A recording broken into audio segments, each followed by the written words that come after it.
How do you manage imposter syndrome and feelings of self-doubt, especially as a woman in the C-suite? This is a very good topic for discussion, especially for women. Men also experience imposter syndrome for sure, but I think men's approach to how they deal with it is potentially quite healthy, and we can learn a lot about it. There was this great quote, I'm going to see if I can find it, by Hillary Clinton about this topic. What men do with their self-doubt is they weaponize it. What women do is internalize it. And so trying to rid yourself of that, they called it self-abnegation or just self-criticism or putting yourself down all the time. You need to practice doing something the opposite.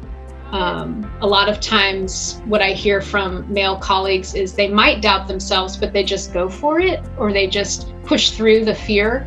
And I can tell you, I was in my first C-suite on the leadership team of people I really respected and I had known for many years. And I couldn't believe my luck that now I was in the room with them on those, sort of Monday or Tuesday meetings where it's just you and the leadership team. And I would listen with rapt attention as everyone went around the room offering their ideas on a particular problem that the executive director wanted feedback on. And I loved it. I was taking a lot of notes. And this went on for a number of weeks. And finally, the executive director turned to me and said, "Christine, you're not saying anything. I really would like to hear what you think." And I realized, oh, me listening to everyone else and going last or not going at all is actually not serving anyone.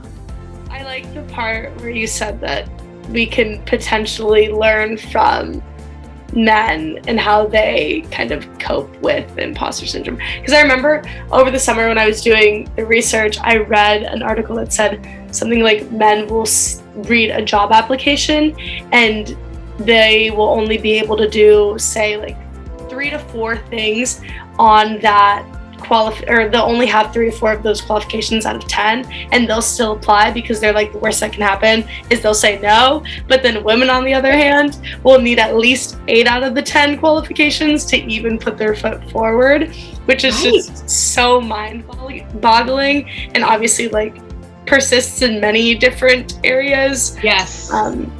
In one's career and life. Yeah, and it's in our heads, right? Because where did that rule come from that you need 8 out of 10? Did it say it on the application? You must have 8 out of 10 of these qualifications in order to apply. Typically, it doesn't say that, but our perception is, well, you better have most of them, or else what's the point? I won't even get an interview. And the truth is, it's so hard to get an interview even if you have 10 out of 10, because it's a tight job market for certain jobs that have a lot of pressure on them. But I now feel like you don't have to pre-decide that you qualify. That's their job. And if it's of interest to you and you can just get your resume to somebody who hopefully will look at it, even if you're not part of a big process, maybe they only do a phone screening with you.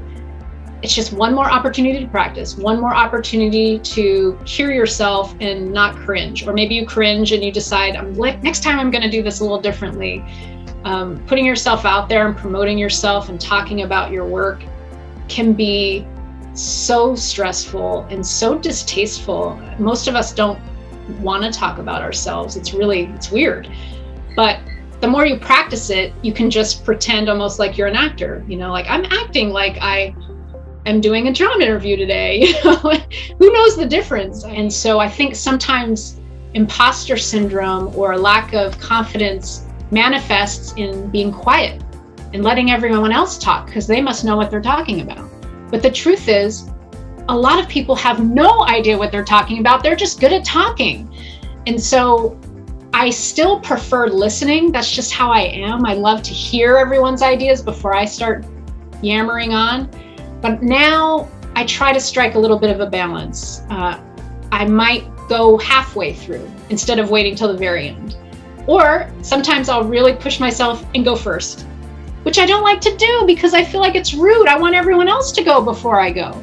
But then that's weird, right? Because then are they being rude to me by going first? That doesn't make any sense.